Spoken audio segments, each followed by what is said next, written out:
और मेरी और माननीय यशपाल आर्य जी के रहते रहते भी अगर इस पर पालन ना हो, मैं भी था इसमें, आप भी थे रूल कमेटी में, तो बहुत तकलीफ होती है। ये बताइए, मेरा सवाल है सरकार से कि अगर इस विधानसभा के लिए सदस्यों को चुना गया और इस सदन के अलावा विधायकों के पास और क्या काम दिया रखा है जनता ने, क्या काम है सरकार के पास, क्या काम है इस सदन के अकाउंटेबिलिटी के अलावा?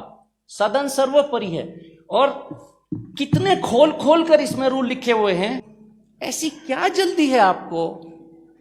चलिए, आपने जिस दिन महामहिम राज्यपाल का अभिभाषण आया उसी दिन आपने बजट पेश कर दिया, लेकिन ऐसी क्या जल्दी है कि 2 दिन के अभिभाषण के चर्चा के बाद आप अभिभाषण नहीं करना चाहते?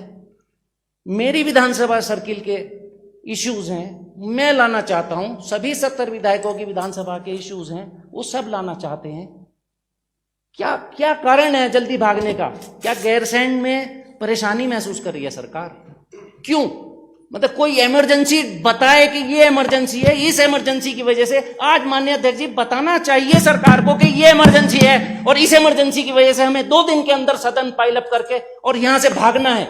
कभी कभी नियम शिथिल होते हैं, कभी कभी इमरजेंसी होती है।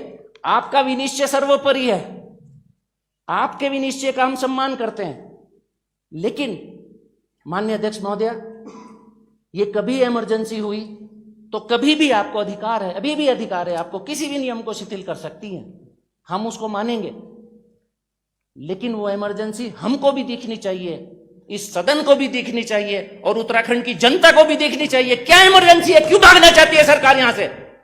आज आपको बताना होगा। अगर आप आज ये 4 दिन का सदन नहीं करते तो माननीय अध्यक्ष महोदय, मैं कम से कम आज के बाद 1 मिनट प्रीतम भाई जरा, मैं तो ये किताब आपने हमें दी थी, मैं जाकर आज सचिव साहब मैं आपको दे दे रहा हूं। जिस हाथ से ये किताब मुझे दी गई थी उसी हाथ से ये किताब मैं वापस करूंगा आपको। मैं ना इस नियमावली का अपमान होने दूंगा और ना मैं नियमों का अपमान होने दूंगा। ये दे दीजिए वापस। अब आज के बाद हम इस किताब को कोर्ट भी नहीं करेंगे। अगर आज आपने इमरजेंसी नहीं बताई तो हम सब लोग इसके समर्थन में हैं। इमरजेंसी नहीं बताई तो आप बताइए क्या इमरजेंसी है, क्यों आपको भागना पड़ रहा है सदन से? आप बताइए क्या इमरजेंसी है, भागना चाह रहे हैं आप सदन से? कौन भाग? 1,11,000 करोड़ का बजट पारित होगा, सदन से भाग क्यों यहाँ चर्चा नहीं होगी? खुलकर चर्चा क्यों नहीं होगी? क्या कारण है? इमरजेंसी क्या इमरजेंसी है जो सदन नियमावली के अनुकूल नहीं चलेगा? ये पहली बार ऐसा नहीं